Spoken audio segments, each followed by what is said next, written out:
She did what to my granddaughter? The voice roared through the marble halls of the Cartwright estate like a gunshot. Sylvia Cartwright's cane struck the floor with authority as she ascended the stairs with shocking speed for a woman of 70. Grace Montgomery froze. The warmth of baby Amelia still nestled against her chest. The baby had just drifted off to sleep, her tiny mouth, once twisted in hunger and pain, now slightly parted in relief. For the first time in days, the child wasn't crying. For the first time since arriving in this house, Grace felt like she had done something that truly mattered, and now it was about to come crashing down. Sylvia shoved open the nursery door, her eyes scanning the room like a hawk and landing on the impossible sight before her. The black maid, blouse unfastened, holding her granddaughter. "What kind of filthy, low-class madness is this?" she spat, the words drenched in disgust. "You let this girl, this creature, feed my blood?" Clara Cartwright turned from the window, startled, eyes wide and pale. Her lips moved, but no words came. She wasn't ready. No one was. "Ma'am, please," Grace began, her voice shaking. She was hungry. "I didn't mean no disrespect, I just—" Sylvia raised her cane. Grace didn't even have time to duck. Whack. The wooden cane struck her across the arm. Grace cried out, stumbling back, shielding the baby instinctively. Whack. The second blow landed on her back. She screamed, crumpling to the floor, one arm wrapped around Amelia, the other raised in defense. "Don't you dare touch that child again, you gutter-born mongrel," Sylvia shrieked. "You think you can pollute my family with your milk? Your dirty hands. You're nothing but a maid." Tears streamed down Grace's face as she tried to explain, to speak, to breathe. "I wasn't trying to hurt her. I swear I just wanted to help. I lost my own." "You lost your place, is what you did," Sylvia thundered, voice shaking with rage. "Mother, stop," Clara yelled, finally moving forward. "She saved Amelia's life. She saved her." Sylvia turned on her. "And you let her? You let the help nurse your child like we're animals in the wild?" Just then, Edward Cartwright appeared in the doorway. His expression unreadable, he took in the scene. His mother's raised cane, Grace trembling on the floor, his wife shielding their maid, and his child asleep in the arms of the only person who had managed to feed her in days. "That's enough," he said sharply. "Don't you speak to me like that, boy," Sylvia snapped. "Not when your wife has disgraced this family and your servant has committed," she nearly spat, "a biological violation. She's not a criminal." Edward said quietly. "She's not even one of us," Sylvia hissed. Grace, still kneeling, sobbed. "Please, I didn't mean harm. I didn't. I was just—" "I thought she was dying." She reached out a trembling hand. Sylvia stepped back as if dirt might leap from Grace's fingers. "You will never step foot in this nursery again," she said. "In fact, you won't see daylight until I've figured out what to do with you." Grace's face went pale. "Ma'am, please don't. Don't lock me up. I can't. I'm scared of the dark. I can't breathe in small places, please." But Sylvia had already turned to the security staff standing in the hallway. "Take her. Find a storage room. Lock her in. And no one, and I mean no one, lets her out. Until I say." "Mother, this is insane," Edward stepped in front of her. "We're not putting people in closets.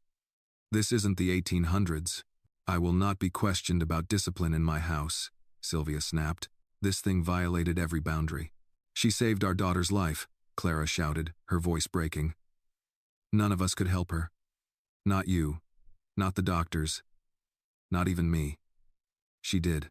Sylvia turned to Clara with a venomous glare. "And now you defend her? You defend this? A maid, nursing our heir like we're in a slave cabin? Have you no shame?" Grace sobbed, hunched over, cradling Amelia. "Please. Please don't lock me up. I'll leave. I swear I'll never come back. Please." But the guards moved toward her, hesitant, yet obedient. Clara blocked them. "You touch her, and I swear, I will burn this house to the ground." Everyone froze. Edward took a step back, shocked. Sylvia stood there, mouth ajar, her face reddening with fury. Grace, still on the floor, whispered through her tears, I'm sorry. I didn't mean to cause trouble. I just wanted to help her. I am's. Amelia stirred slightly in her arms, then let out a soft sigh, the sound of a baby safe, finally fed. Sylvia stared for a long moment. Then she turned and stormed out, her cane striking the tile like a gavel. Clara dropped to her knees beside Grace. I'm so sorry, she said, her voice tight with shame. I should have told her the truth. I should have protected you. Grace didn't answer. Her arms wrapped tighter around Amelia, as if that fragile warmth could protect her from the cold world crashing around them. Clara helped her up. You're not going anywhere. You hear me? She doesn't get to decide. Not anymore. Grace nodded slowly, the tears still running down her cheeks. As she was led gently out of the room, not by force, but by kindness, Grace looked over her shoulder at the hallway behind her, still echoing with judgment and hatred.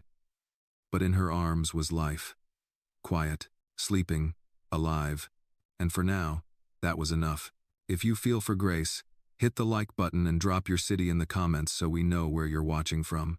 The door closed gently behind them, and the echo of Sylvia's fury still lingered in Grace's bones like a storm that hadn't passed. Clara held her arm as they moved down the back hallway, away from the grand staircase and into the narrow corridor where the help entered the corridor where Grace belonged. Her feet shuffled slowly. The weight of Amelia still curled in her arms like something sacred and breakable. Clara led her into the butler's pantry, a quiet room near the kitchen, away from the fury upstairs. Sit, she whispered. Grace hesitated. Should I even be in here? You should be exactly where you're safe. She sat slowly on a wooden bench near the window. Outside, the sky had turned gray with low clouds, casting shadows over the garden hedges trimmed within an inch of perfection. Grace looked down at Amelia's face, peaceful against her chest. And for a moment, just a moment, she let herself feel it. That strange, aching tenderness. Her arms remembered how to hold a baby. Her body remembered what it meant to nurture life. But her heart still wasn't sure it had the right to feel any of it. Clara knelt in front of her. What she did to you. Grace cut her off. It's okay, ma'am. I've seen worse. No, it's not okay. Don't say that. Clara's voice cracked. You shouldn't have been touched, or humiliated, or threatened like that. Not in this house. Not anywhere. Grace shook her head, avoiding her eyes. You don't understand. People like me, we learn early. Keep your head down. Stay quiet. Don't speak unless asked. That's how you survive. Clara's hands were trembling. You did more than survive. You saved my baby, and she beat you for it. Grace swallowed hard, her voice barely above a whisper. I thought she was going to die. Mrs. Cartwright. I heard her crying for hours. Nothing was working. I tried to walk away. I really did. But I lost my son just 6 weeks ago. Clara's face went pale. You have a child? Had, Grace corrected softly. His name was Isaiah. 2 months old. Crib death, they said. One night, I put him down. Next morning, he never woke up. Clara sat beside her slowly, eyes brimming. I'm so sorry. Grace nodded, staring at the floor. I still had milk. My body didn't understand he was gone. Every night, I'd wake up aching, like my body was grieving without words. Clara wiped at her eyes. And you've just been working? Every day? I had to. Funeral cost me everything. I owed 3 months' rent. I applied to 10 homes before you called. I took the bus here in the rain. I cleaned bathrooms with cracked hands. But the crying, her crying, it was the same sound Isaiah made the week before. The room fell silent except for Amelia's tiny breaths. I didn't mean to cross a line, Grace added, her voice cracking. I just saw her suffering, and something inside me snapped open. Like I couldn't let another baby die. Not if I could stop it. Clara gently rested her hand over Grace's. You didn't cross a line. You stepped into the space no one else dared to go. Not the nurses, not the doctors, not even me. Grace let out a soft, shaky breath. I'm sorry I caused trouble. I'll leave tonight. I'll walk if I have to. No. Clara said, more firmly than Grace had ever heard her speak. You're not leaving. I don't care what Sylvia says. This is my daughter. This is our home. You're staying. Period. Grace blinked. Mr. Cartwright. He won't want me here either. Clara sighed. Edward is complicated, but I'll deal with him. I promise. You won't be alone. Grace looked down at Amelia again, the corners of her mouth tugging into the faintest smile. She drank so strong, like she knew what she needed the whole time. She knew, Clara whispered. She just needed someone brave enough to give it to her. Grace closed her eyes, letting the weight of the moment settle into her bones. There was still pain, deep and unfinished, but for the first time in weeks, it wasn't hollow. It had meaning, direction. A knock tapped gently at the pantry door. Edward stepped in slowly, his phone in hand but unused, his eyes heavy. Clara stood. She stays, she said simply. He glanced at Grace, then Amelia. She's sleeping? For the first time in 3 days, Clara answered. He looked at Grace. His voice was quiet. Thank you. Grace met his eyes cautiously. You don't have to say that, sir. I know how this looks. I don't care how it looks, he replied. I care that my daughter is breathing. That's all. Grace gave a tight nod. Edward hesitated, then turned to Clara. Mother's already called the family lawyer. Clara groaned. Of course she did. Unquote. She's pushing for a full investigation, claims Amelia was endangered. She was endangered, Clara snapped. Until Grace stepped in.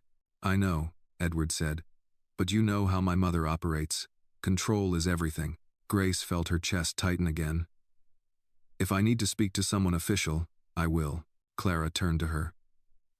You don't owe anyone an explanation. Especially not that woman.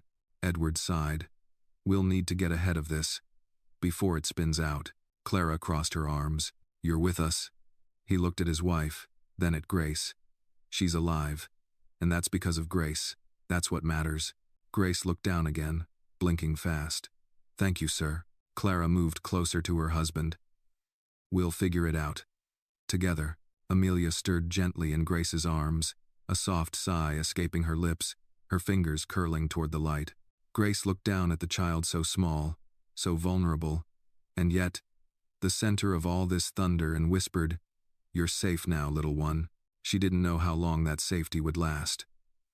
But for now, for this one evening, the walls were quiet. The rage had retreated, and in its place was something almost unimaginable in that house. Peace. The morning sun filtered through the sheer curtains of the Cartwright nursery, casting soft patterns across the walls. It was quiet, eerily quiet. For days, the room had been filled with restless cries, the sterile rustle of medical packaging, and the low, worried murmurs of specialists in expensive suits. Now, the silence felt like a miracle. Grace sat in the rocking chair by the window, holding Amelia in her arms. The baby was warm and still, her small chest rising and falling with ease. Her fingers, no longer curled in discomfort, now rested lightly against Grace's collarbone. She had just finished nursing. Clara stood nearby, her arms wrapped around herself. Her silk robe was cleaner today, hair loosely pinned but brushed. There was something steadier about her posture. She had slept, truly slept for the first time in days. I don't understand how we ended up here, Clara whispered. Grace looked up, tired eyes meeting hers. You mean in this house or this moment? Clara gave a faint smile. Both. There was a knock at the nursery door. Not the hard, demanding knock of Sylvia or the cold formality of staff.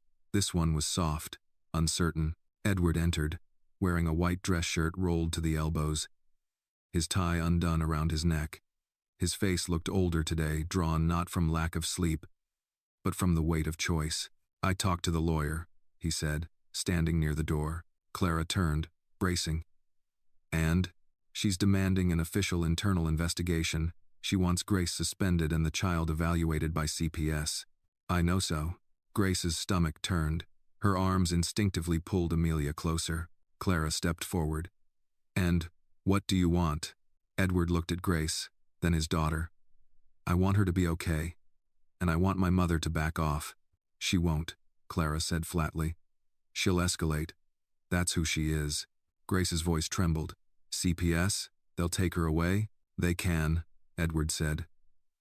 If they suspect endangerment or improper care, even temporarily. Clara turned to Grace. We're not going to let that happen. Grace nodded, but her chest felt tight, her breath shallow. She'd heard horror stories, black women wrongly accused. Families torn apart over cultural misunderstandings.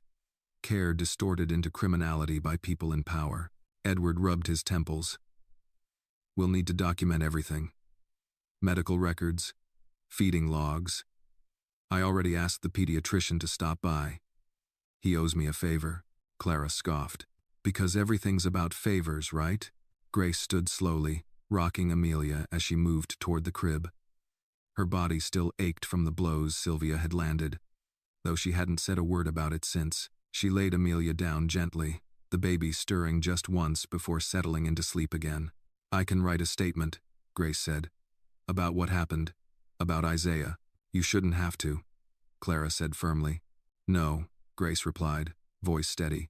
But I will. Because if they twist this, if they try to make me a villain, then I want the truth on record.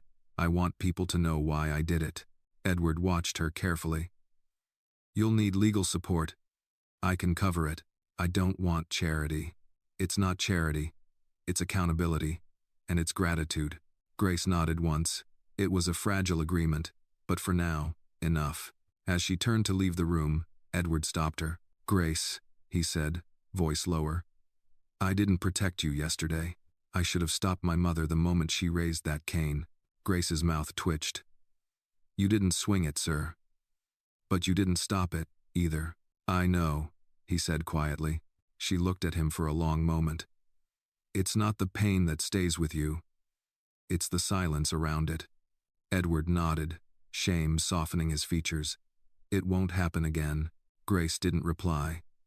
She stepped out of the nursery and into the hallway, back into the world where whispers lived behind expensive doors. Downstairs, the housekeeper, Maria, was quietly cleaning the entryway. When Grace passed her, the older woman reached out and touched her forearm gently. I heard what happened, she said in a thick Spanish accent. If you need someone to stand beside you. Grace blinked, surprised. Thank you, Maria nodded. The old woman, she doesn't scare me. I've seen people like her all my life. They hold power, but they forget who really keeps their world running. Grace gave a soft smile. It's not just about me now. They want to take the baby. Maria's lips thinned.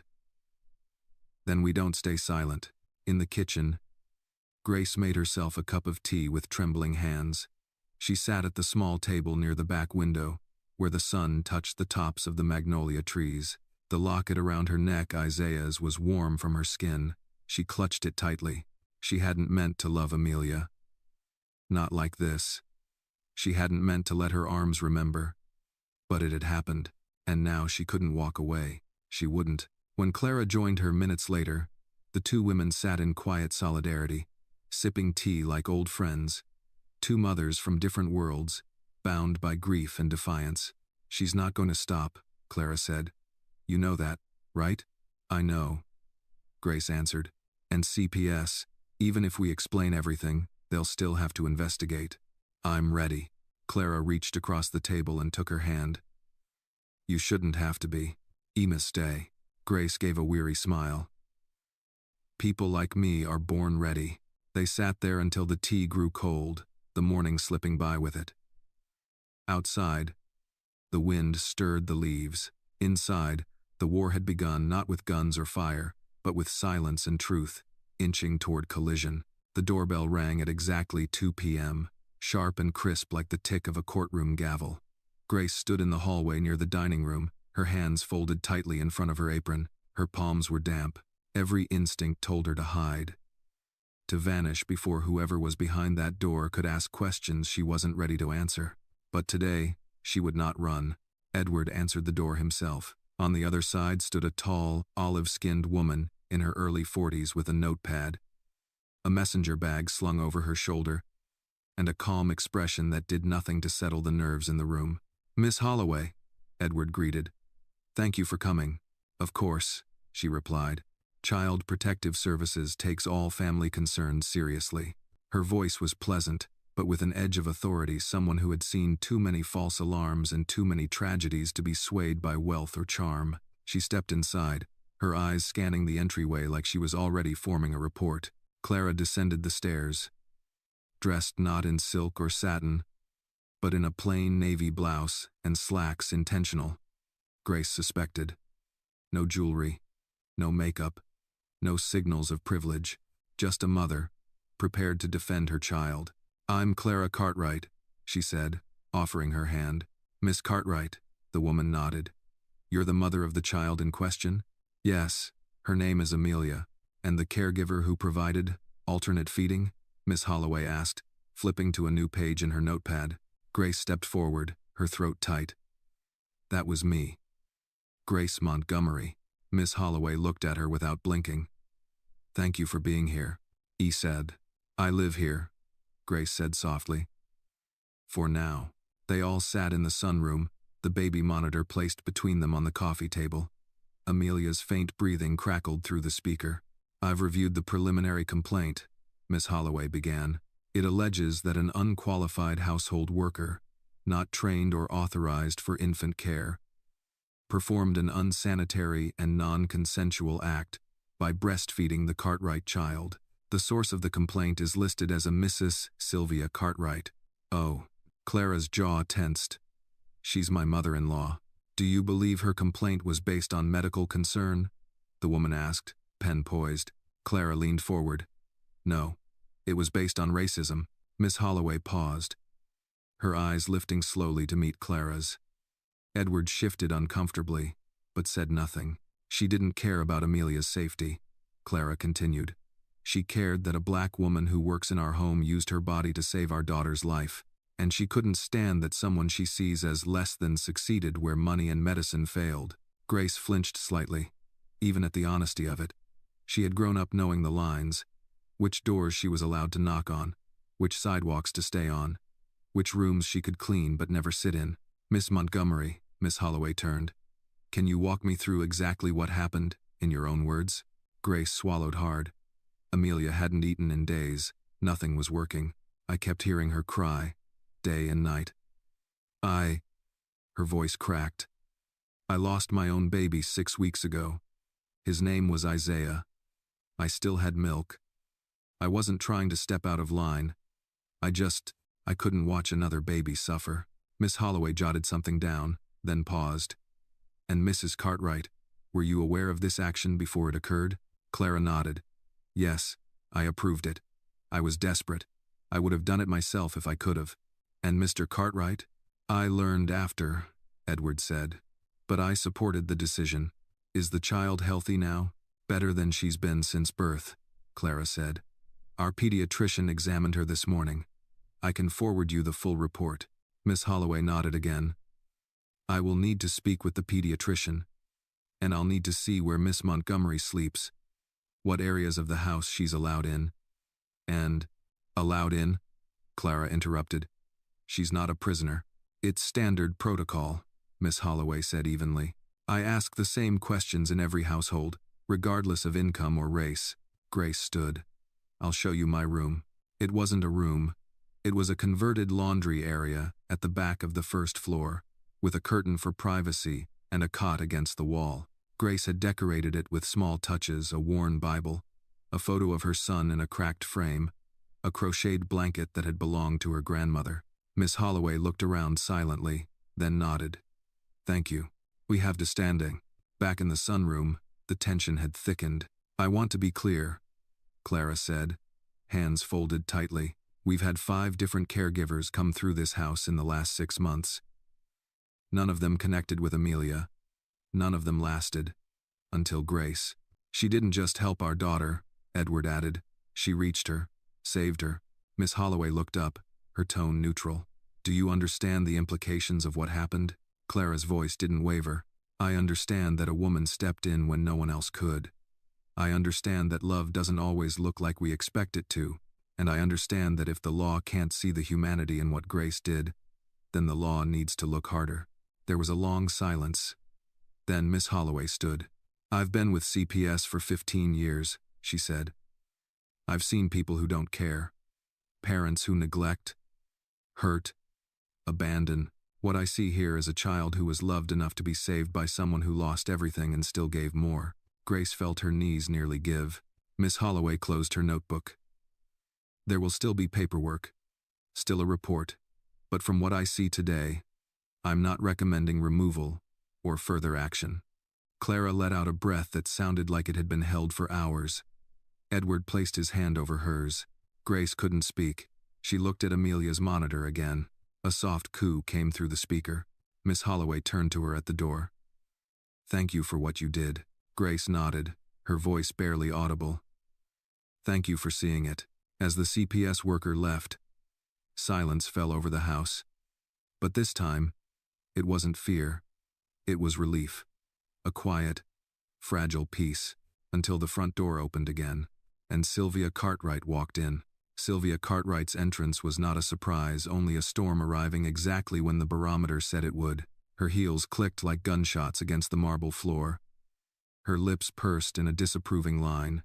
She carried a leather-bound portfolio under one arm and wore her signature pearl necklace like a badge of power. Her presence made the air thicken.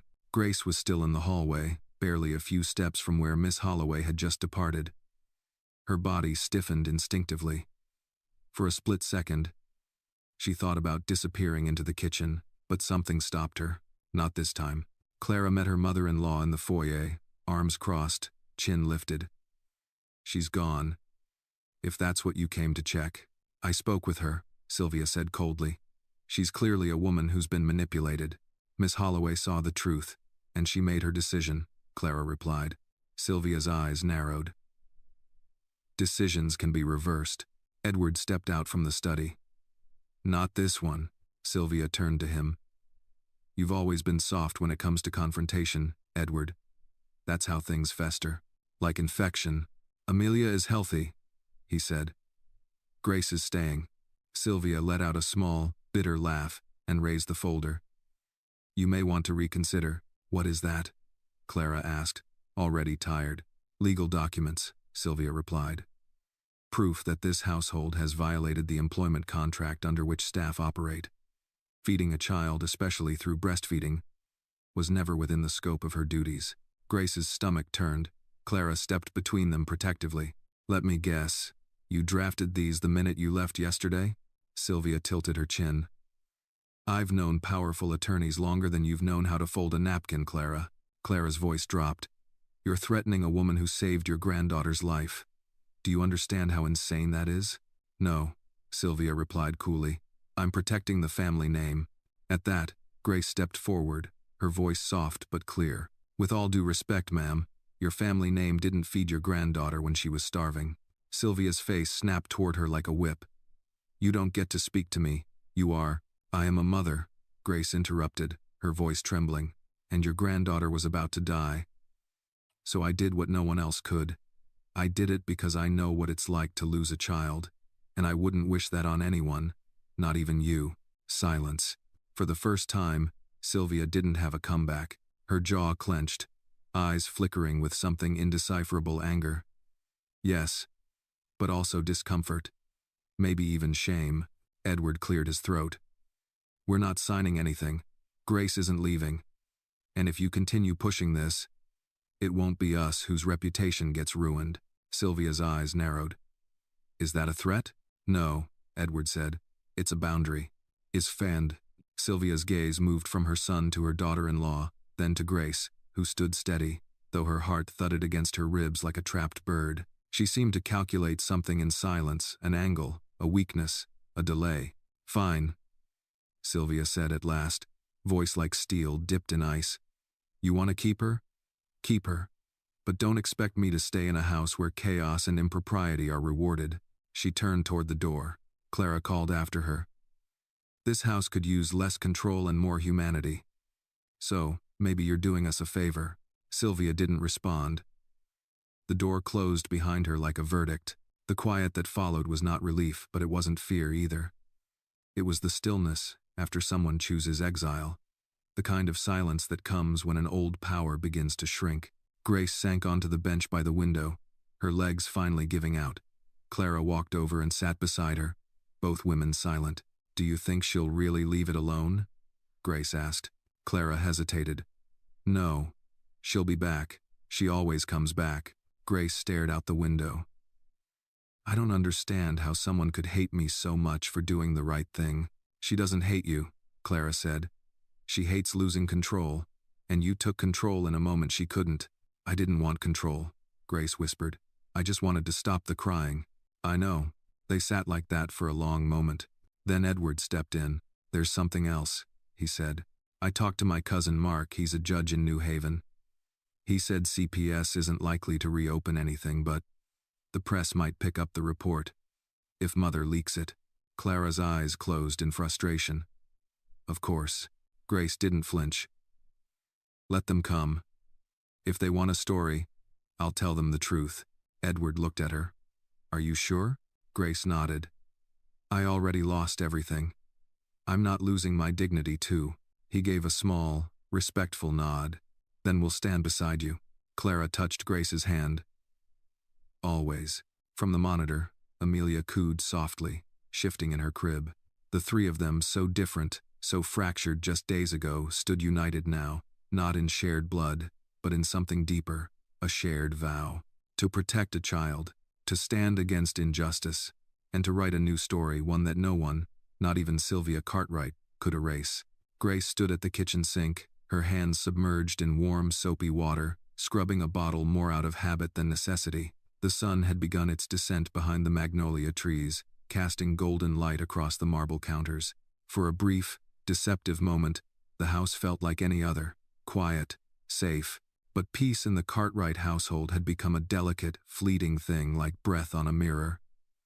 It vanished the moment you reached for it. Behind her, the television hummed softly from the corner of the breakfast nook. It wasn't on the news station. Edward had asked the staff to keep it on home and lifestyle channels, just in case. He was trying to delay the inevitable, but they all knew it was only a matter of time. Clara entered the kitchen with her phone in hand and a tight expression on her face. "She leaked it," she said, her voice clipped. "The full report. To the Gazette and the Tribune."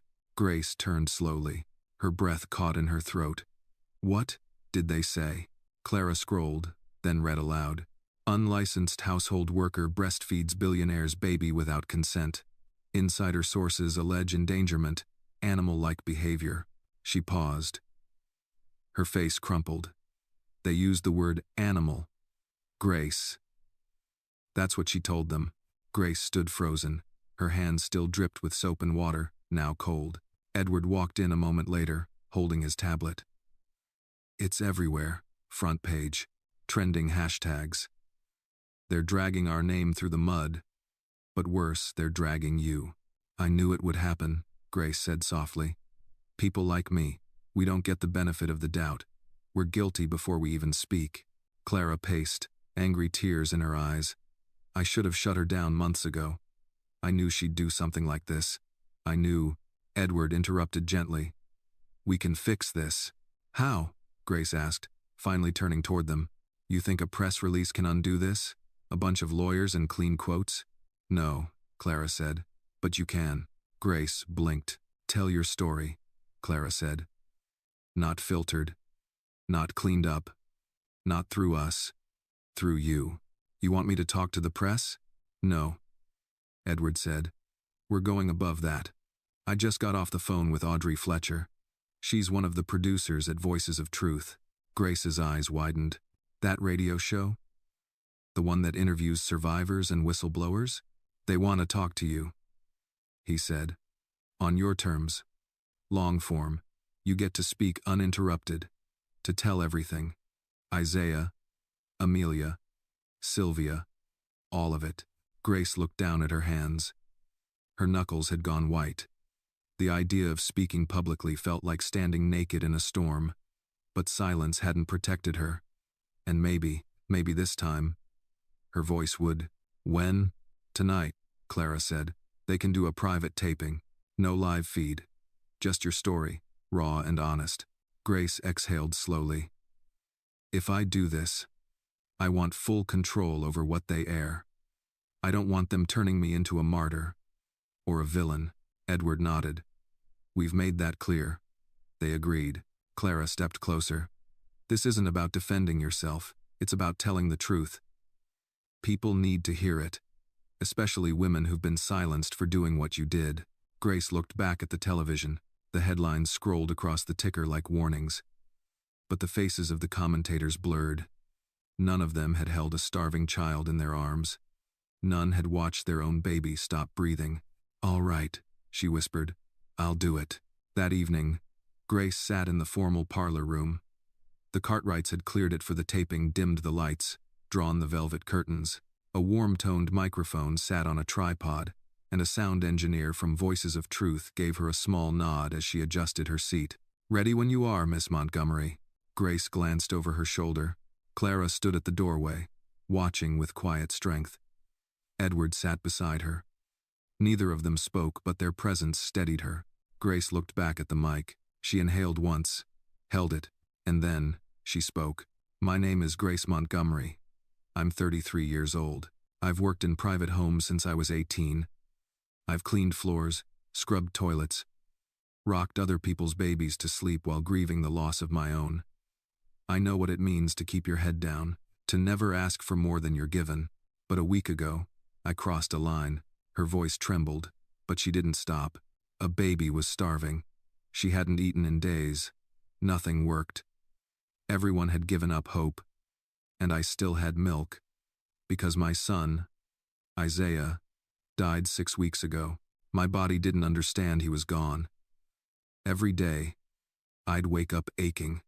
Every night, I'd cry into my pillow, wondering if I did something wrong. Clara looked down, her hand covering her mouth. Grace continued. I didn't feed Amelia out of impulse.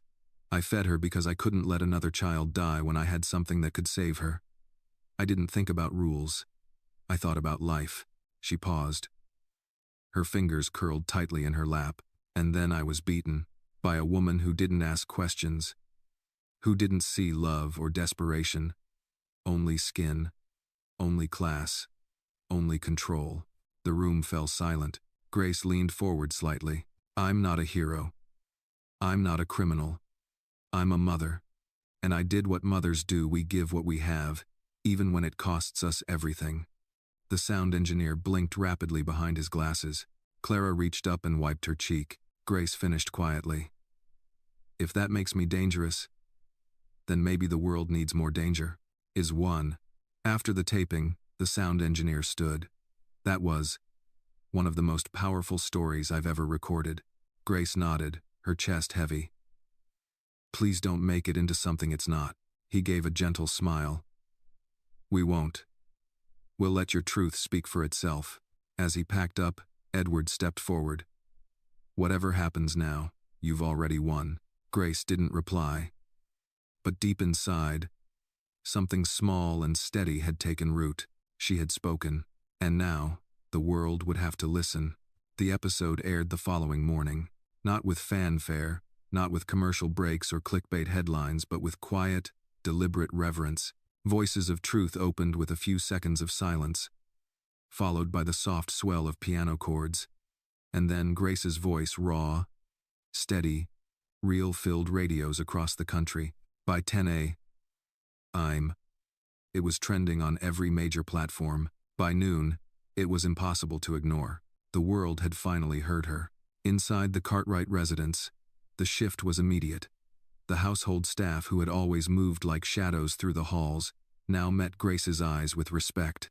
Maria, the housekeeper, left a folded note on Grace's bedside table that simply read, "Your voice was our voice." Clara had already listened to the full interview 3 times. She sat in the nursery, headphones pressed to her ears, tears streaming silently as Amelia slept peacefully beside her. Edward, meanwhile, paced the study, fielding phone calls. Yes, she's still employed. No, she will not be giving any further comment. If you want the truth, go listen to the episode. That is the statement. By mid-afternoon, the family's legal team sent a confidential memo. Public sentiment is overwhelmingly in Grace's favor. We recommend non-litigation and public alignment. Translation: Grace had become too powerful to silence. At 4:30 p.m., the front gate buzzed. Sylvia. She was not invited. Grace watched from the parlor window as the matriarch stepped out of her black town car, pearls around her neck as always, her heels sharp against the flagstone. She carried no purse, no folder, no weapon of pretense, just her pride. Clara met her at the door, her stance ironclad. "I suppose I don't get a warm welcome?" Sylvia said, brushing past her. "No," Clara replied, not moving. "You don't," was Akshan. Sylvia made her way into the sitting room where Edward stood, hands in his pockets, his expression unreadable. She turned to him. "You've embarrassed this family." Edward said nothing. Sylvia turned again to Grace. Grace stood in the archway, her arms folded. The interview had aired less than 12 hours ago, and already Sylvia looked smaller. Not physically, but in presence, in power. The woman who once commanded silence with a glance now felt outdated. "May I speak to you?" Sylvia asked. "No," Clara said, stepping forward. "Anything you have to say, you can say to all of us." Sylvia hesitated. "Fine." There was a moment of brittle silence. Then, "I didn't expect you to fight back," Sylvia admitted, looking at Grace. "I thought you'd leave quietly. That you'd understand your place." Grace's jaw tightened. "I did. I just stopped accepting it." Sylvia scoffed. "You know the kind of scandal this has caused?" "Yes," Edward said. "And so do the millions of people who now admire her for it." Sylvia turned to her son, frustration flickering. "You'd let this woman destroy everything your grandfather built?" Edward's voice was calm. "No. I'm letting her restore what he forgot to build: integrity." Sylvia's face flushed. "You think this is integrity? Letting the help speak against the family?" Clara interjected, her voice like a blade. "She didn't speak against us. She spoke for herself." "That's what you hate." Sylvia's eyes flicked between them. "You're so naive. The world doesn't change because of a podcast." "No," Grace said quietly, stepping into the room. "But people do." Sylvia's gaze snapped to her. "And what do you want now? A settlement? A promotion? An apology?" Grace studied her. "I don't want your apology. I want your silence. Your absence. I want you to stop using your money to punish the people who scare you." Sylvia's mouth opened, then closed. "You're afraid," Grace continued, "not of me but of what I represent. You've built your world on rules that say people like me shouldn't speak, shouldn't act, shouldn't matter. But I broke your rule. And I'm still here." Sylvia inhaled sharply. For the first time in a very long time, she had no counter. Edward spoke softly. "Mother, if you love this family at all, you'll walk away right now. You'll stop fighting a battle that's already been lost." Sylvia's lips trembled. Her composure cracked just slightly. Then she turned and walked out. No dramatic exit, no parting threat, just footsteps, fading. Grace let out a long, quiet breath. Clara came to her side, her hand on Grace's back. "I don't think she'll be back," Clara whispered. "I know," Grace replied. Later that night, the family gathered in the nursery. Grace sat in the rocking chair again. Amelia nestled against her chest, eyes half closed. Edward leaned against the window ledge, Clara sitting on the carpet, watching her daughter with quiet awe. The monitor had been turned off. There were no lawyers, no news crews, no threats looming, just peace. "She's stronger," Clara said, reaching to touch Amelia's foot. "She is," Grace said. "She's safe now." Clara looked up. "And so are you." For the first time, Grace allowed herself to believe it. Outside, the wind rustled through the magnolia trees, and the world kept turning. But inside this room, inside these hearts, something had shifted forever. The next morning arrived with a sense of uneasy calm, like the hush that follows a storm but precedes the rebuilding. Grace stood on the back porch of the Cartwright estate, a steaming cup of tea in her hand. The garden stretched out before her, immaculately trimmed, sunlight dappling the stone path. But beyond the trimmed hedges and perfect symmetry, something deeper pulsed beneath the surface. For the first time in weeks, she had slept through the night. Her name was still trending online. The emails from podcast listeners hadn't stopped pouring in notes of support, stories of shared pain, apologies from strangers who had once judged women like her. There was even an invitation to speak at a women's leadership panel in D.C., but Grace hadn't responded to a single one. She wasn't ready to be a symbol. She wasn't sure she ever wanted to be one. As she turned to head inside, she saw Edward approaching, sleeves rolled, phone in hand. "You've got a request," he said, tapping the screen. "New York Times wants an exclusive." Grace exhaled, then smiled faintly. "Of course they do. You don't have to say yes." "I know." He looked at her carefully. "You okay?" She shrugged. "I'm tired. Not the kind that sleep fixes, either. But yes, I think I'm okay." Edward leaned on the railing beside her. "People are listening now, really listening. What you did, what you said, it moved something. Not just in the media, in this house, in me." Grace looked away, unsure what to do with the vulnerability in his voice. "I watched my mother run this family like a military campaign," he continued. "For decades, I stood by and called it tradition. But I think I knew, deep down, that silence was its own kind of betrayal." Grace took a sip of her tea. "It always is." They stood in silence a moment longer. Then Edward said, "You'll have full access to Amelia from now on, as her caretaker, and more, if you want." Grace turned sharply. "More?" "We're updating the will," Edward said, "adding you as her guardian in case anything ever." He caught himself.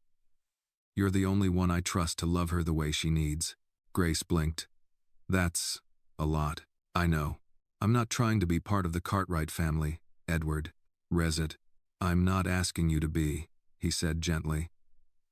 "I'm asking you to keep being who you already are." Inside, Clara sat at the dining table with her laptop open and a small photo album beside her. She was going through old pictures of Amelia, each stage of the baby's difficult first months. The thin cheeks, the haunted eyes, the feeding tubes. Grace entered and paused. "You okay?" Clara looked up.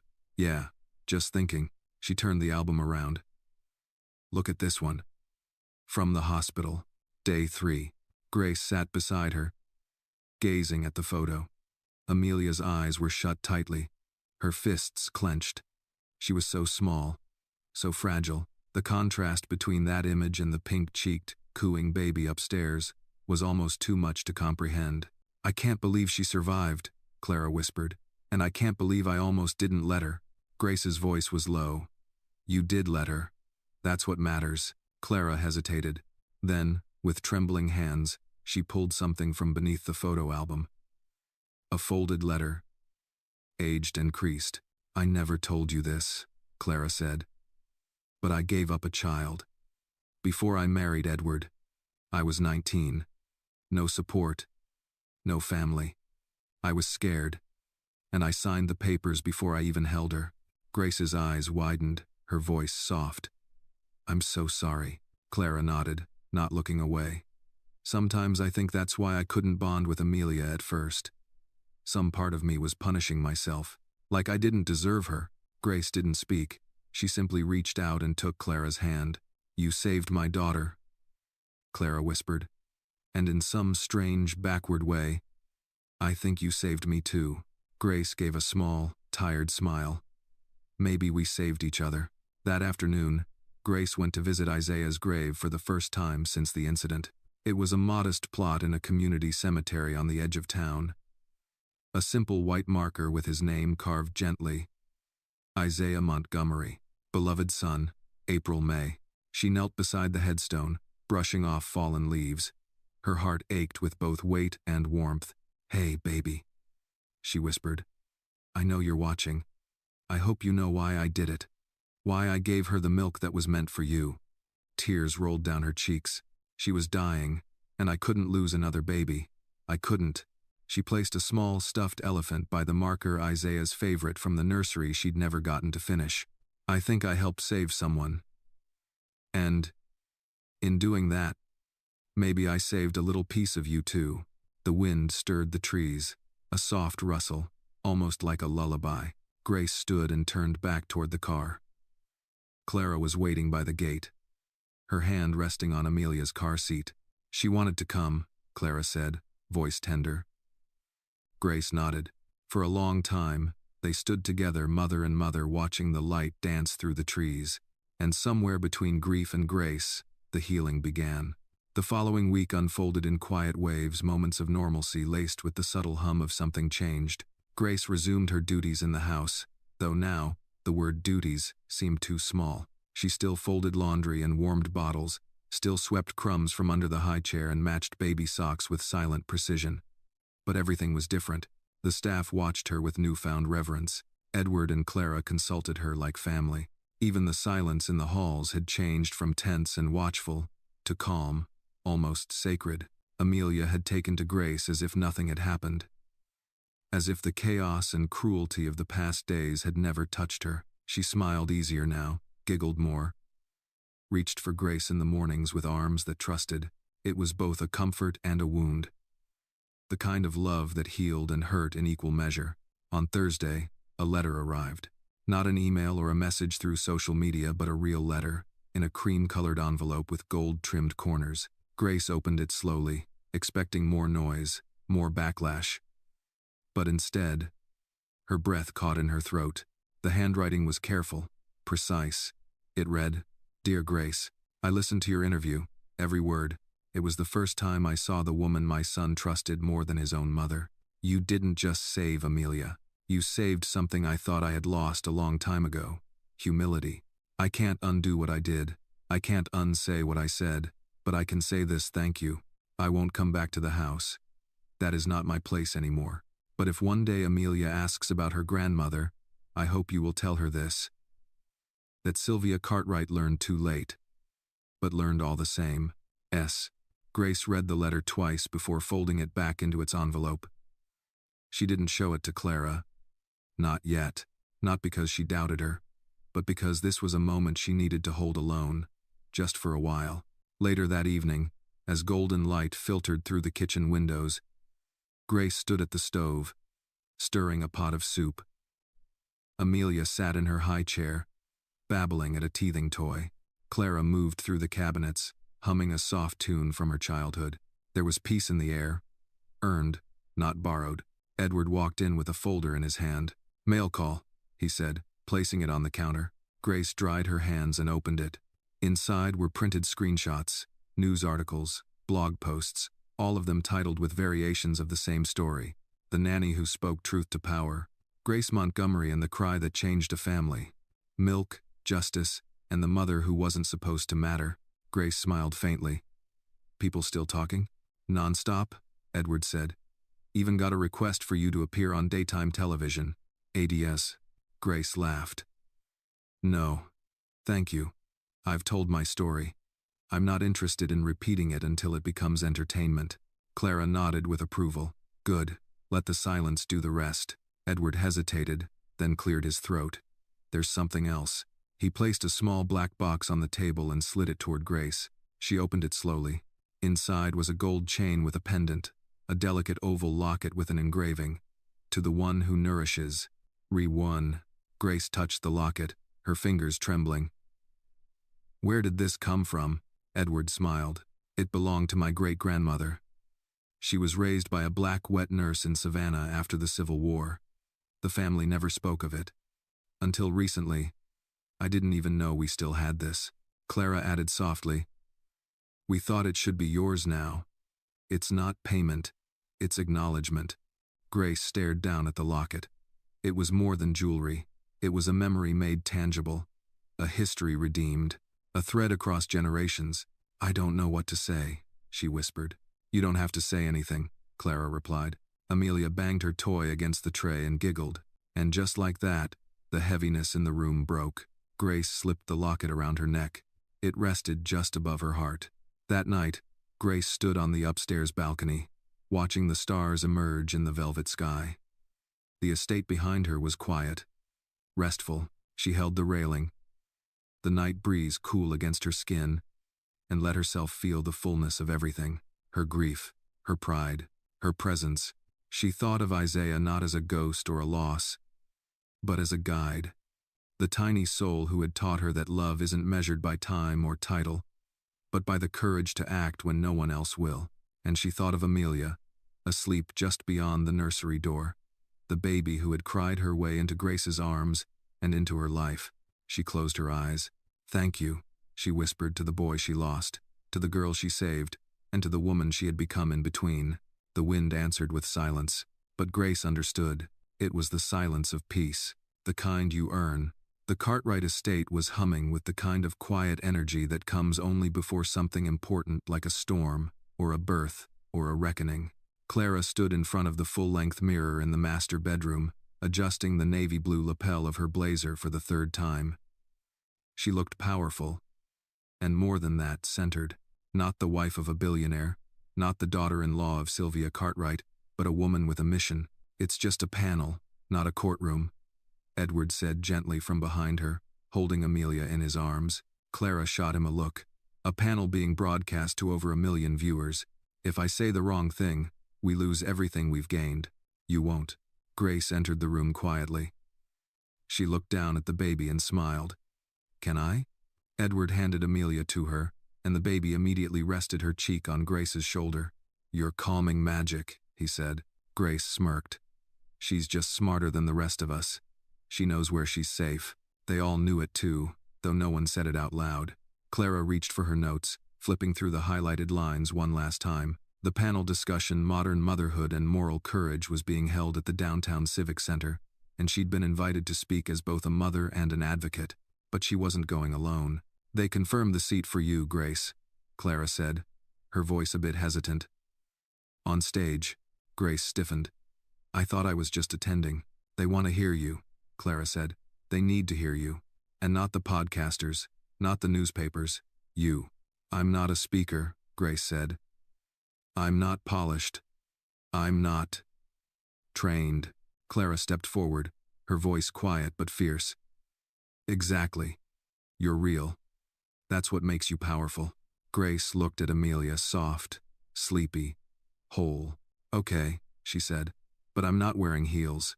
Edward laughed. "We'll all survive." The auditorium was full.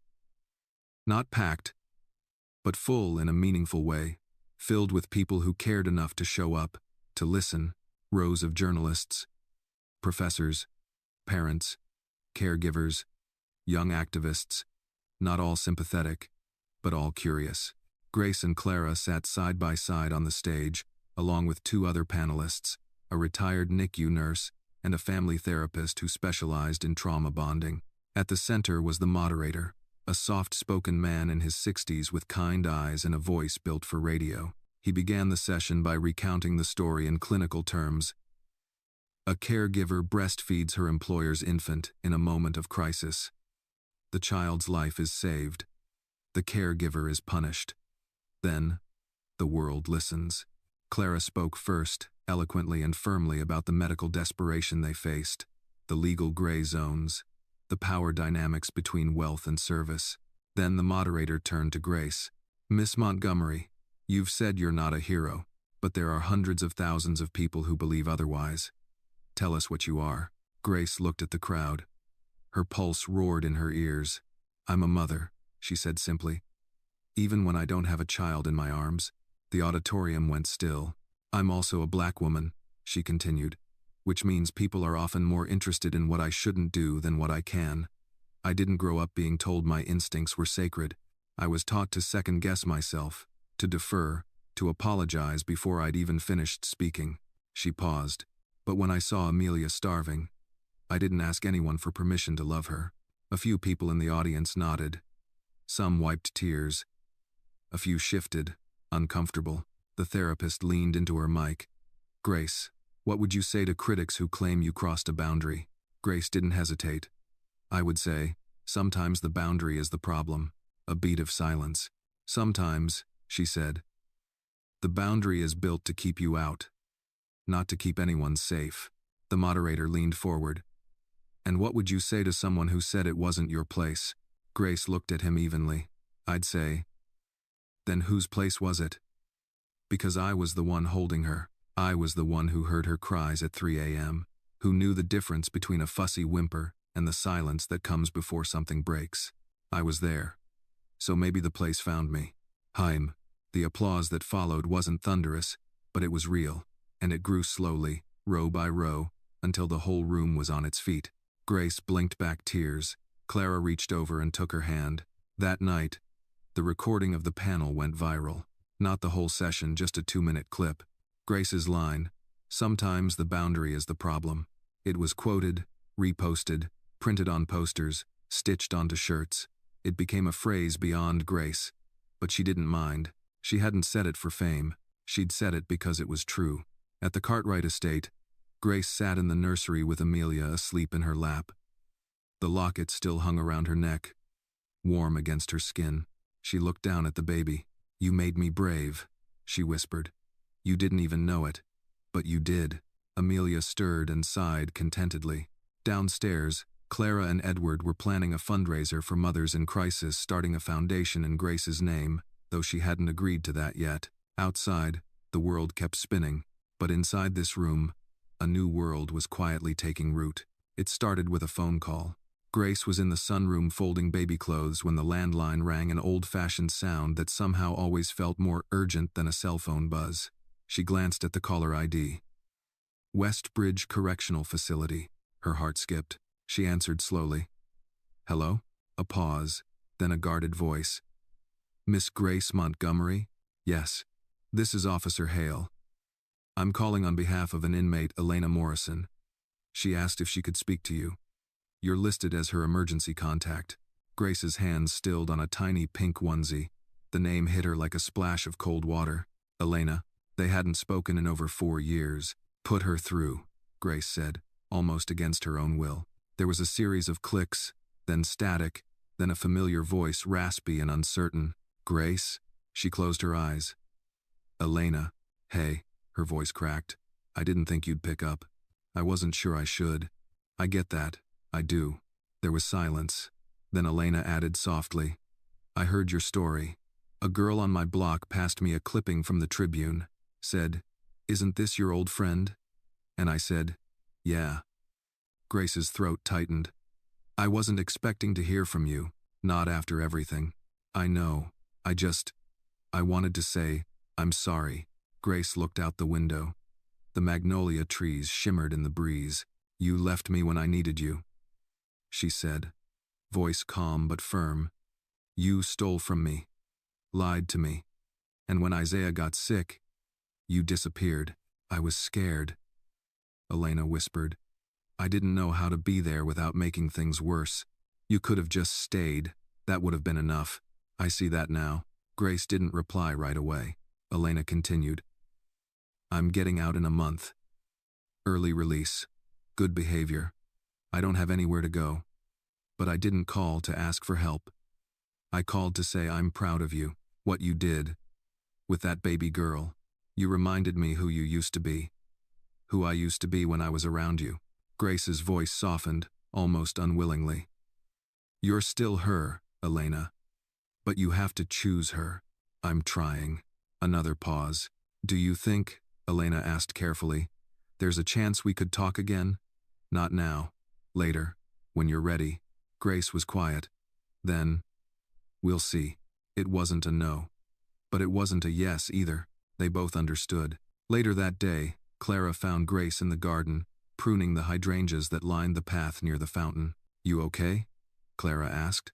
Grace gave a tired smile. "Old ghosts called." Clara didn't pry. "Good ghosts or bad ones?" "Maybe both." "Id nunt." Clara knelt beside her and reached for a stray weed. "You know, I was thinking. We talk about justice like it's always some grand, dramatic thing. Courtrooms, headlines, speeches. But sometimes justice is just being able to breathe again. Without fear." Grace nodded. "Or picking up the phone without flinching." Clara looked at her gently. "You gave a lot of people that kind of justice, Grace. I just did what I had to do. That's what makes it brave." "It is, no, is it?"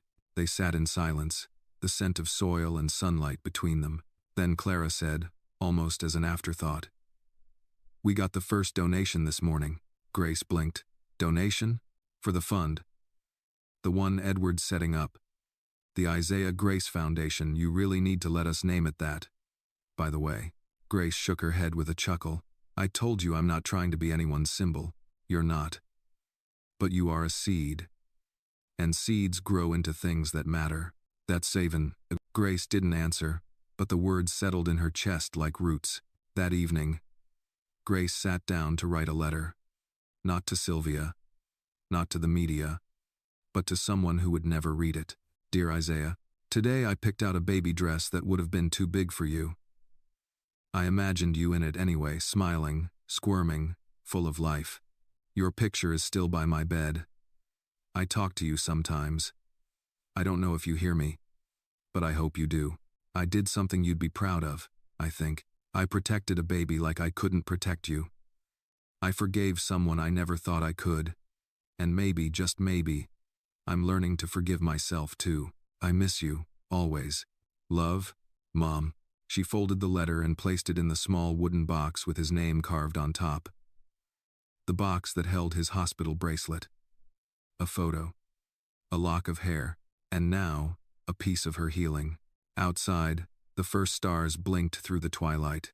Amelia stirred in her crib, a soft murmur escaping her lips. Grace leaned over, brushing a kiss to the baby's forehead. I'm here, she whispered. She always would be. The morning air was crisp, tinged with the scent of early autumn leaves curling at the edges. Grace stepped onto the wraparound porch with a steaming cup of black coffee in hand, wearing a thick cardigan over her cotton blouse. The Cartwright estate stretched before her like something out of a dream, quiet, serene, whole. But she was wide awake. Inside the house, preparations were already underway. The first official board meeting of the Isaiah Grace Foundation was being hosted in the Cartwright residence, a request made by Edward and Clara so that Grace could feel at home in the space she helped create. Except home still felt like a word with splinters. She took a sip of her coffee and stared into the horizon, remembering how far she'd come from the one-bedroom apartment where she used to warm formula in a rusted kettle and rock Isaiah to sleep on a threadbare couch. A knock at the glass door behind her startled her slightly. It was Clara, holding a navy blue binder and wearing an expression that straddled excitement and nerves. They're arriving in an hour. Grace raised an eyebrow. You look like you're about to defend a doctoral thesis. Geez, Clara chuckled. In a way, I am. We've got pediatricians, community leaders, a social worker from the state, and even someone from the Department of Health, all sitting at that table. And me, Grace said quietly. Clara stepped outside, the morning sun catching the gold locket at Grace's neck. Especially you, Grace nodded. Let's go change the world. An hour later, the large dining room had been transformed into a formal boardroom. A mahogany table stretched from end to end, draped with an embroidered runner and neat stacks of documents at every seat. The room buzzed with purposeful energy as the guests arrived. A silver-haired pediatrician shook Grace's hand and said, "You're the reason I'm here." A social worker nodded solemnly and said, "I've seen too many babies fall through the cracks. This could save lives." Grace listened, humbled. When the meeting began, Edward took the floor first, giving a polished overview of the Foundation's mission: to support mothers in crisis, particularly women of color who lack access to emergency care, postpartum mental health services, or safe infant nutrition options. Clara followed, explaining the structure: community partnerships, advocacy programs, and an emergency grant system named Isaiah's Cradle. Then the room turned to Grace. She rose slowly, her heart pounding but her voice clear. I'm not a politician. I'm not a doctor. I've never managed a nonprofit or drafted a proposal, but I know what it means to be desperate, to be invisible, to scream for help and hear nothing back. She let the words settle. I want this foundation to be a hand reaching back, not just with money, but with dignity, with belief, with a voice that says, "You matter. We see you." Silence. And then a woman across the table, a midwife from Atlanta, whispered, "Amen." After the meeting ended, Grace walked through the garden with Clara, each holding a folder thick with notes and next steps. Their heels clicked against the cobblestone path, but their pace was unhurried. "We did it," Clara said softly. "No, Grace corrected. We just started. Clara smiled. Well then, it's the strongest start I've ever seen. They passed under a blooming arbor, and Clara asked gently, Have you told Amelia about Isaiah? Grace stopped walking. I've tried, she said. But she's still so young. How do you tell a baby that the reason you knew how to love her is because you lost someone else first? Clara touched her arm. You don't have to rush. Love explains itself. Grace gave a small smile, her throat tightening. I hope so. They reached a bench and sat, papers balanced on their laps. A butterfly flitted past, white and weightless. Do you ever think he's nearby? Clara asked suddenly. All the time, Grace replied without hesitation. In moments like this, in quiet, in peace. I feel him most when I'm not trying to. Me too, Clara said, looking toward the house. With my father. Sometimes I hear his laugh when I least expect it, and it makes me pause, like he's reminding me I'm not alone. Rebutting. They sat for a while. Two women bound by pain and healing, and the strange, sacred language of loss. That evening, Edward knocked gently on Grace's door. She was reading. Her legs tucked under her, glasses perched low on her nose. You look like a professor, he said, smiling. I feel like a tired librarian, she replied. What's up? He stepped inside, holding an envelope. This came for you. From the state. Grace took it carefully, the seal catching in the lamplight. She opened it slowly and then froze. Her eyes scanned the paper. Is everything okay? Edward asked. She looked up, dazed. It's Isaiah's death certificate. The amended one. Edward lowered his voice. They finally processed it? Grace nodded, tears welling. They changed the cause of death. It now says delayed care resulting from systemic negligence. Edward was quiet. It's official now, Grace whispered. He didn't just die. He was failed. And with those words, something long buried in her chest loosened. For the first time, the state recognized what her heart had always known. Her baby mattered. That night, Grace sat at Isaiah's small memorial in the garden, candlelight flickering across his name. She read the new certificate out loud to the stars. Then she placed it beside his photo and whispered, They finally said it, but I already knew. Ever. And above her, the wind moved gently through the trees, soft, steady, like a mother's lullaby. The first snow fell on a Sunday morning. It was the kind of snow that came without warning, soft, heavy flakes descending in silence, blanketing the Cartwright estate in clean white. The world outside looked untouched, pure, as if inviting a new beginning. Grace stood at the nursery window, holding Amelia close to her chest. The baby was warm in her flannel onesie, her breath rhythmic against Grace's collarbone. Together, they watched the snow fall. The hush of it so complete that it seemed to muffle everything: grief, fear, memory. Behind her, the nursery clock ticked softly. For a moment, it felt like nothing bad had ever happened in this house. Downstairs, Clara was prepping for an interview with a national parenting magazine. She sat at the kitchen island, sipping tea. Her notes spread out like a fan. Edward scrolled through messages on his phone, pausing on a news alert. She's trending again, he said. Clara glanced up. Grace? Of course. That clip from the board meeting went viral last night. The one where she said, I want this foundation to be a hand reaching back. Clara smiled. She doesn't realize it yet, but she's become a North Star for so many women. Edward nodded. She's steady. She never asked for attention, which is exactly why people trust her. Oh, why? Clara's eyes softened. That's what makes her dangerous to people like your mother. They shared a knowing look. She called again, Edward added quietly. Clara blinked. Sylvia? He nodded. Didn't leave a message. I didn't answer. Clara's voice was low. Grace deserves peace. She does, Edward said. But I think my mother's finally realizing she's lost control, and I'm not sure she knows how to live outside of that. Well, Clara returned to her notes, her fingers tightening on the pen.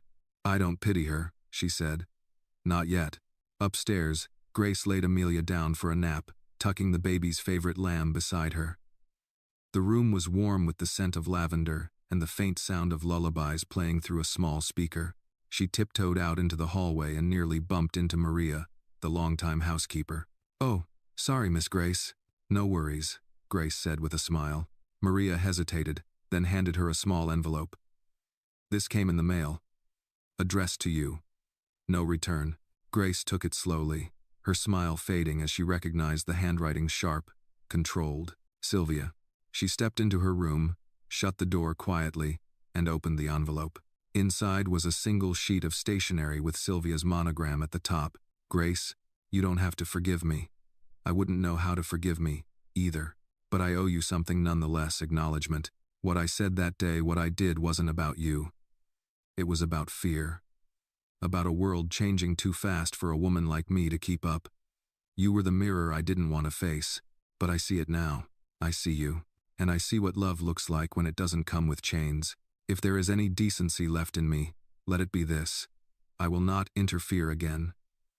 You have earned the right to raise that child and tell her the truth in your own way.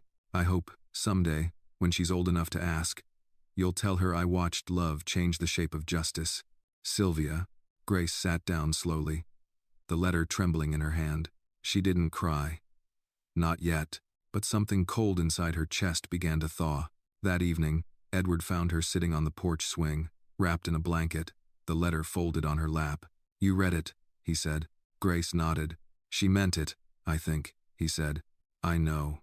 She's never said those words to anyone, not even me." Grace looked out at the snow. "It doesn't fix anything, but it tells me she's finally looking at what she broke." Edward sat beside her, handing her a mug of hot cocoa. "Do you want to write back?" "No," Grace said. "Some things are meant to end quietly." She sipped the cocoa, the heat grounding her. "I used to think justice meant a courtroom," she murmured, "or a headline, but maybe it just means living without fear, holding a baby without shame, being seen without being erased."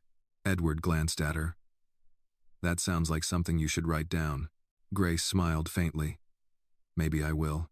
Later that night, Grace found Clara in the nursery, sitting beside Amelia's crib, humming an old gospel tune her grandmother used to sing. The baby was fast asleep. One hand curled into a fist around the lamb's ear. Clara looked up. "Long day?" Grace nodded, then sat beside her. "She'll grow up knowing the truth," Clara said. "Not just about what happened, but about who stood for her when no one else did." "I want her to know love without boundaries," Grace said. "The kind that doesn't care about skin, or status, or family names. She will."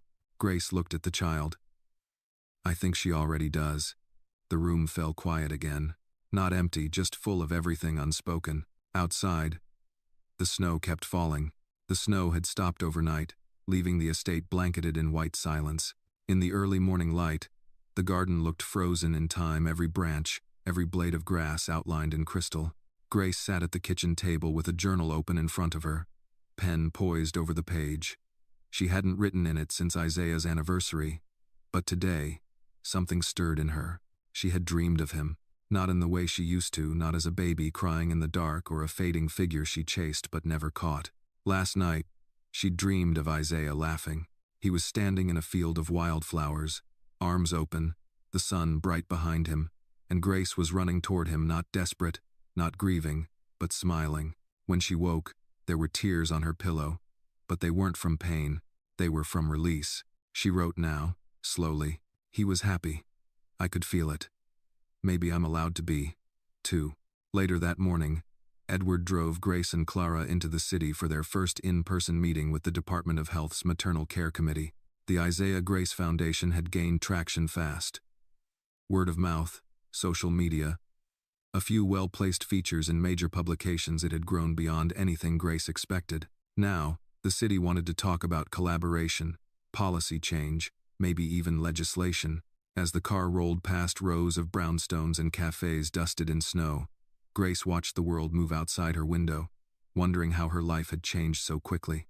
A year ago, she was mourning Isaiah in silence, working 12-hour shifts for a woman who saw her as disposable.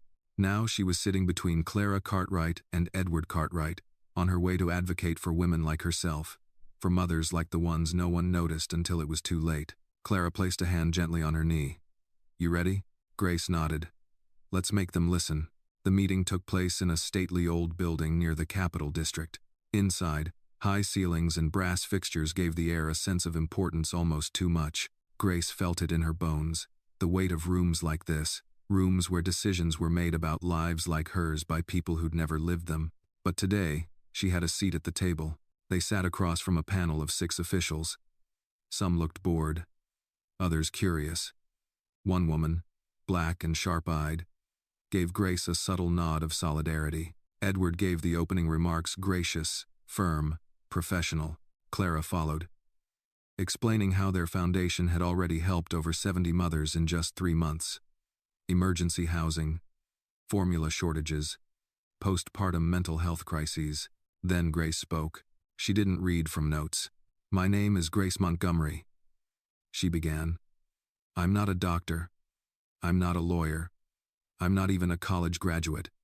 I'm a mother who lost a son because no one saw me in time. One of the men in a tailored gray suit shifted uncomfortably. She looked him dead in the eye. I've been the woman standing in a clinic line with a screaming baby, told to come back next week. I've been the one told to be grateful for whatever help I could get, even if it came late or came with judgment. She paused. But I've also been the woman who saved another baby's life. Because no one else in the room would act. The room went still. You want to talk about reform? Grace continued. Start by trusting women, especially the ones you've been trained to ignore. Fund clinics in zip codes you've never driven through. Hire doulas who speak the language of survival. Let our voices lead. The black woman on the panel leaned forward. What do you need from us today, Miss Montgomery? Grace didn't hesitate. Change that lasts longer than applause. Was not B-Day. By the time they left the building, the committee had pledged to pilot a grant partnership with the Isaiah Grace Foundation for 6 months, an unheard-of turnaround. Edward was stunned. Clara beamed. Grace? She felt steady, not triumphant, not emotional, just ready for what came next. That evening, back at the estate, a surprise was waiting in the sitting room. Maria had decorated it with candles and small framed photos from the last few months. Amelia's first laugh, the foundation's launch. Grace speaking at the Civic Center. A small cake sat in the center of the table with icing that read, To Grace for turning grief into purpose. Grace blinked, momentarily speechless. You didn't have to, she began. We wanted to, Clara said. Because we wouldn't be here without you. We don't have to wait. Grace looked at the people around her. Edward, Clara, Maria, 2 other staff members, even little Amelia, gurgling happily in her high chair. She thought of how far she'd come from being the quiet maid on the sidelines of this house.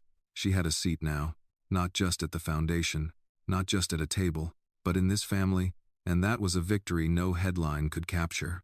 That night, Grace stood in Isaiah's garden, watching the stars again. She wore her locket.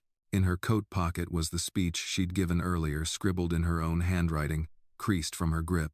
She pulled it out, kissed the paper, and lit a match. She watched the flame catch, the edges curl, the ashes float upward like a prayer.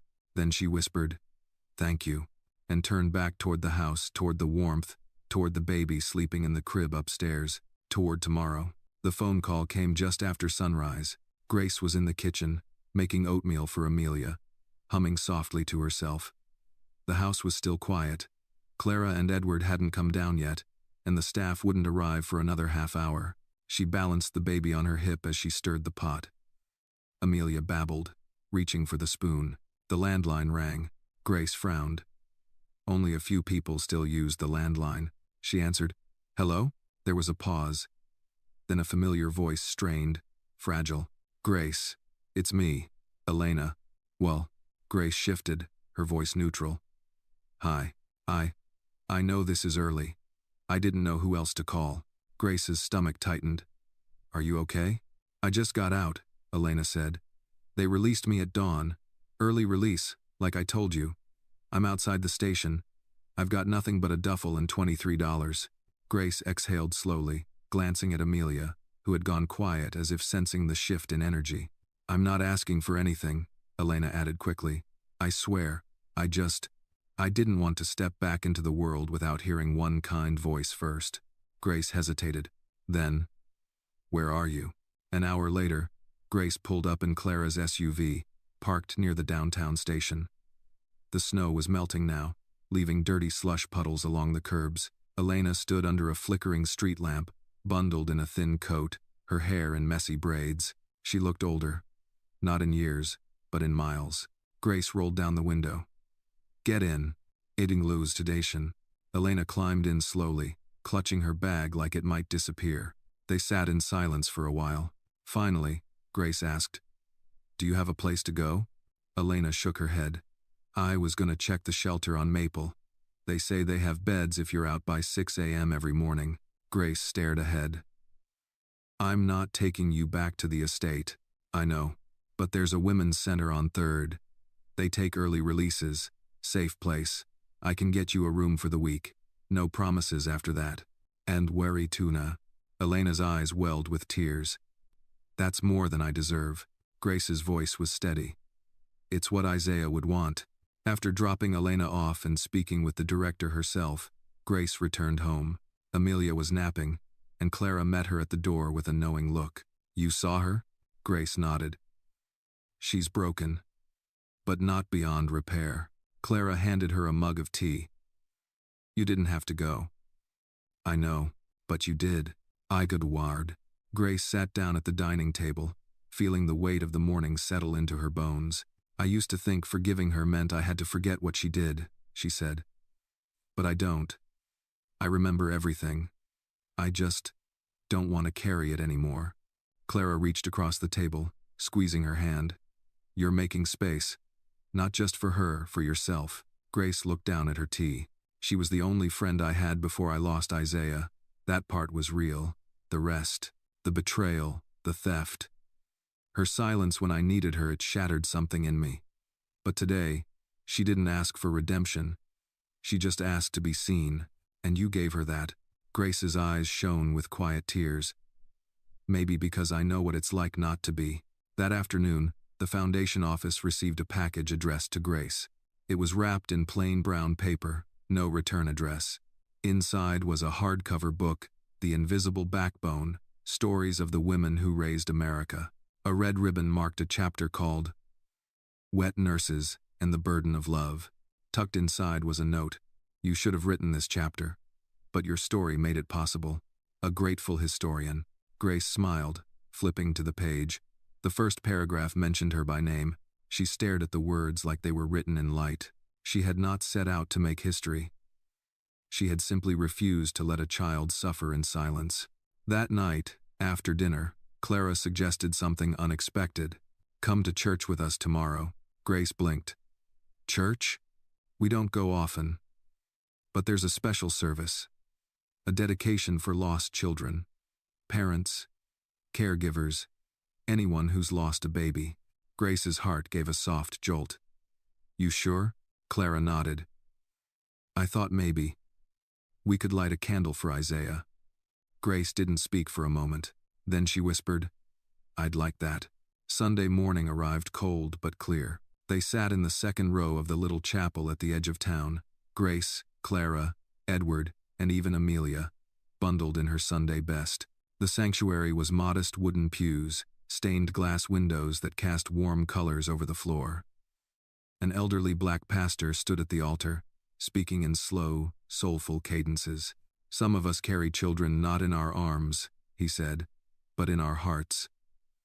And that weight is sacred." Grace clutched the candle in her hand. When it was her turn, she walked to the altar.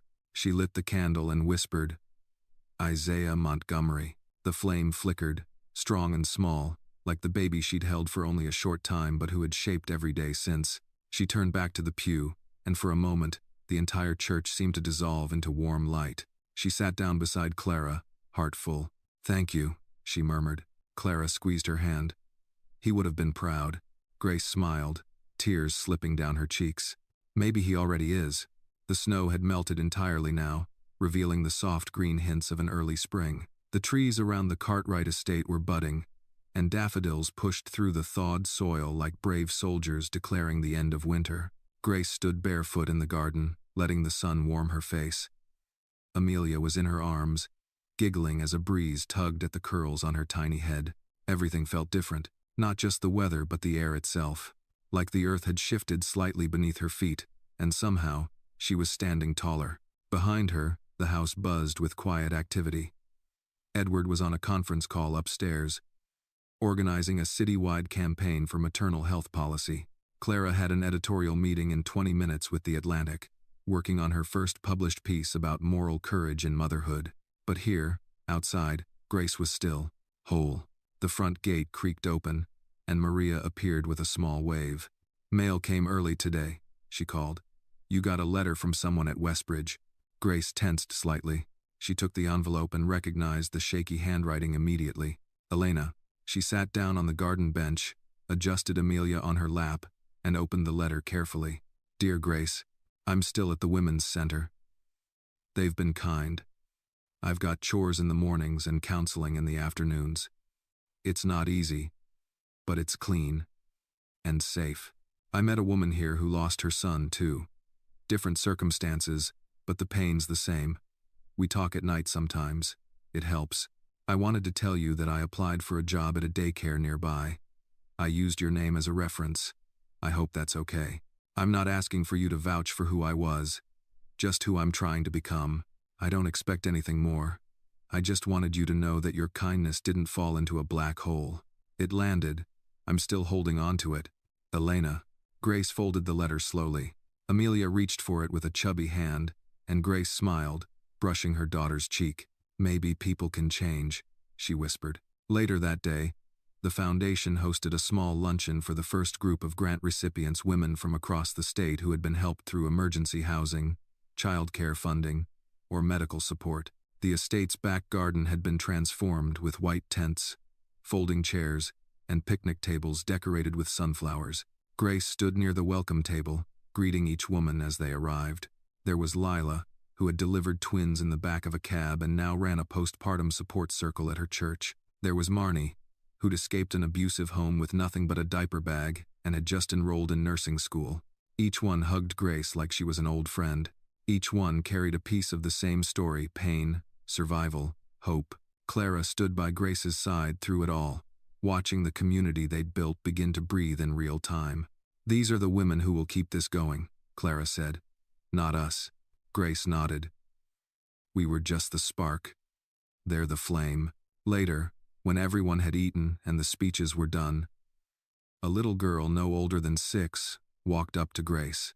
Her hair was braided in neat rows, and she wore a pink dress 2 sizes too big. She held out a picture she'd drawn: a woman with brown skin holding a baby with golden curls.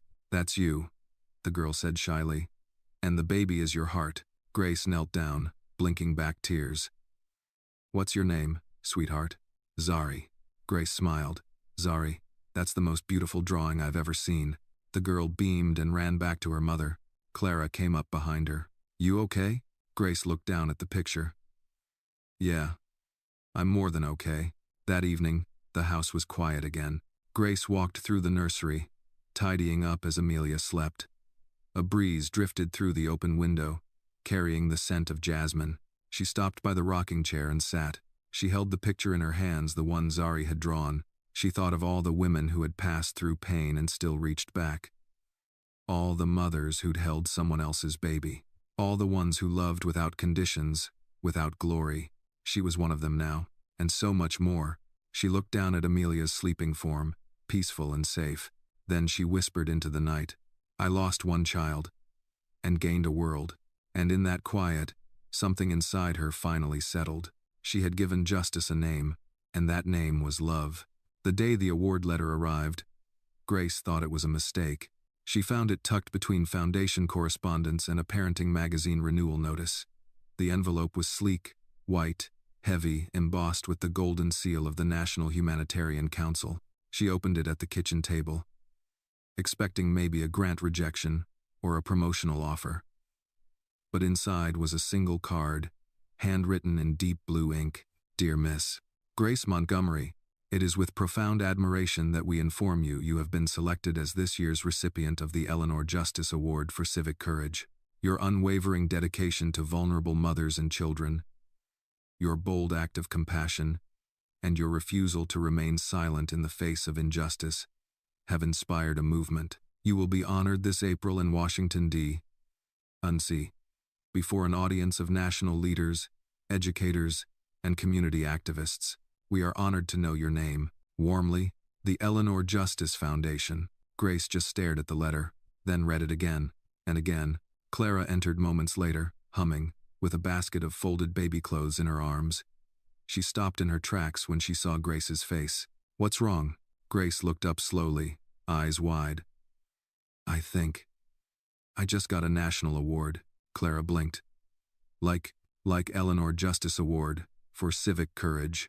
Clara gasped and nearly dropped the laundry. "Grace, that's huge. That's beyond huge. Do you know how many people they even consider for that?" Grace let out a shaky laugh. "Honestly, I thought it was junk mail." Clara sat across from her, beaming. "You're going to Washington?" Grace shook her head, half in disbelief. "I was just trying to do right by a child. And that," Clara said, voice warm, "is what the best heroes always say." The next few days passed in a blur of preparation. Edward hired a stylist to help Grace pick a dress. Clara arranged for a speechwriting coach, though Grace insisted on writing her remarks herself. Maria made sure Amelia would be cared for during the short trip, and several of the foundation's early beneficiaries sent letters of gratitude to include in the ceremony. But amidst the buzz, Grace felt a quiet storm inside her. Not fear, not even anxiety. Something deeper. Guilt? No.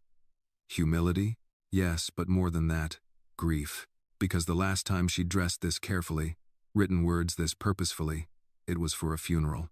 And Isaiah wouldn't be in the audience. The day of the ceremony arrived cold but clear. The auditorium was filled with dignitaries, educators, and community organizers. Grace sat backstage with Clara and Edward, who had both come along to support her, flanked by nervous aides and security personnel. She wore a long navy gown, simple but elegant, and carried a small chain purse with one item tucked safely inside a photo of Isaiah. When her name was announced, the applause was thunderous. She stepped onto the stage and froze, not from fear but from the sight. Thousands of people, standing, clapping, some with tears in their eyes. For her, Grace Montgomery, a former nanny, a grieving mother, a woman who had been silenced, spit on, ignored, and who now stood before the nation as a beacon of courage. She approached the podium, took a breath, and spoke. "I didn't grow up dreaming of awards," she began. "I grew up dreaming of a safe place to be. Black, and poor, and still worth something." The crowd quieted, hanging on every word. "I didn't set out to save a life. I just refused to stand still when I saw a baby starving in front of me. I didn't know that act would cost me everything, or that it would give me everything I needed to rebuild." She paused. "I lost a son, not because I was careless, not because I was weak, but because the systems meant to protect us are often built to overlook us." She placed a hand gently on her heart. "But love doesn't overlook, and justice, real justice, doesn't whisper, it speaks. Even when the voice is trembling, even when the world says, 'Be quiet.'" A hush fell over the room, then applause, rising, roaring, echoing off the walls. Grace stepped back, eyes glistening, and smiled. After the ceremony, dozens of people came up to her. A senator who had lost a child to a NICU error, a nurse from Detroit, a grandmother from Tulsa who had raised 5 grandbabies alone, each with a story, each with a tear, and each holding Grace's hands like they were sacred. When she finally returned to the hotel, Amelia was already asleep in her crib. Grace sat beside her and pulled out the photo of Isaiah from her purse. She looked at it for a long time, then whispered, "You did this. You were the reason I stood up that day, the reason I couldn't walk away. And now, I hope I've done right by you." She tucked the photo beneath her pillow and lay down, the weight in her chest replaced by something else, a fullness, a peace, and a whisper, soft and certain, that if Isaiah had been there, he would have clapped the loudest. The morning was golden. Sunlight poured through the windows of the Cartwright estate like a silent benediction, casting long shadows across the oak floors and filling the rooms with warmth. Grace stood in the nursery, buttoning up Amelia's tiny cardigan. The baby had grown fast, already walking, already saying short words with surprising clarity. This morning, she had pointed at Grace and whispered, "Mama." Grace had stood frozen. It wasn't the first time Amelia had said it, but today, something was different. The way she said it wasn't just mimicry, it was truth. A name earned, a name given, a name made sacred. Grace kissed her daughter's forehead and lifted her into her arms. "You ready to meet someone special?" Amelia blinked, as if understanding more than she should. They drove an hour outside the city, past old farms and quiet woods until they reached the small town cemetery nestled on a hill. The grass was trimmed, a few wildflowers pushed up around the edges of weathered stones. Clara and Edward were already there, waiting beside a white marble marker freshly placed in the ground. Isaiah Montgomery, beloved son, loved beyond time. 2019, 2020. Grace stepped out of the car slowly, holding Amelia close. Her heels crunched against the gravel path. The breeze was light, tugging gently at her dress. When she reached the stone, she knelt down beside it. "Hi, baby," she whispered. She placed a small bouquet of white lilies at the base of Isaiah's birth flower. Clara stood quietly behind her, holding Edward's hand. Neither said a word. This was Grace's moment. "I wanted you to meet your sister," Grace said softly, turning Amelia so she could see the marker. "This is Isaiah, your big brother. He was here before you. And even though you never met, I think he's been watching over you since the day you came home." Redigans. Amelia reached down, touching the top of the stone with tiny fingers. Grace smiled through tears. "He taught me how to be brave, how to fight for love. He made me a mother long before the world acknowledged it." She paused, voice trembling. "You saved me, Isaiah, and because of you, hundreds of babies are being held tonight instead of left behind. Because of you, mamas have formula and safe cribs and hope." She looked up at the sky, bright and clear. "I kept your name alive, baby. I kept my promise." Amelia let out a happy coo, and Clara stepped forward, placing a hand on Grace's shoulder. "Let's take a photo," Clara whispered. Grace nodded. They posed in the soft light, Grace kneeling beside Isaiah's stone, Amelia on her lap, Clara and Edward flanking them, arms around one another. It wasn't a portrait of grief, it was a portrait of redemption. That evening, back at the estate, a small celebration had been planned. The foundation had officially reached a milestone. 1,000 mothers served. The dining hall was filled with banners, food, and laughter. Families gathered with their babies, some crawling, others waddling. Some nestled in carriers against their mothers' chests. Grace moved through the crowd like a thread weaving meaning into the fabric of each life present. She hugged strangers who now felt like family. She cradled new babies and listened to whispered stories of survival.